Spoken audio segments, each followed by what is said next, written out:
જો કોઈ વ્યક્તિ તમને મોબાઈલ પર વારંવાર ધમકી આપે છે અથવા પરેશાન કરવા માટે ફોન કરે છે તો તે કાયદા મુજબ ગુનો ગણાય છે. તેના માટે કાયદો શું કહે છે?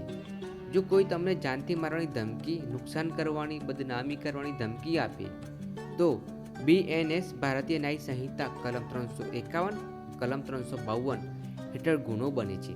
તેની અંદર તે વ્યક્તિને 2 વર્ષની સજા થઈ શકે છે.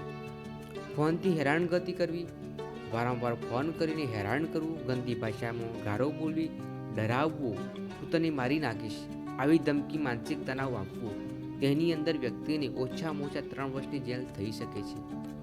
IT એક્ટ હેઠળ કાર્યવાહી મોબાઈલ, વોટ્સઅપ, સોશિયલ મીડિયા પર ધમકી આપવી સાયબર ક્રાઇમની અંદર કેસ થઈ શકે છે. શું કરવું આ બાબતે? હવે કોલ રેકોર્ડિંગ સાચવો, મેસેજ, વોટ્સઅપની ચેટ સાચવો, નંબર બ્લોક કરતા પહેલા પુરાવા રાખો, નજીકના પોલીસ સ્ટેશનમાં અથવા સાયબર ક્રાઇમમાં ફરિયાદ કરો, 1930 નંબર પર સાયબર હેલ્પલાઇન કોલ કરો. આવી જ અવનવી કાયદાકીય માહિતી જાણવા માટે અમારું પેજ ફોલો કરો. દિલીપસિંહ ચૌહાણ.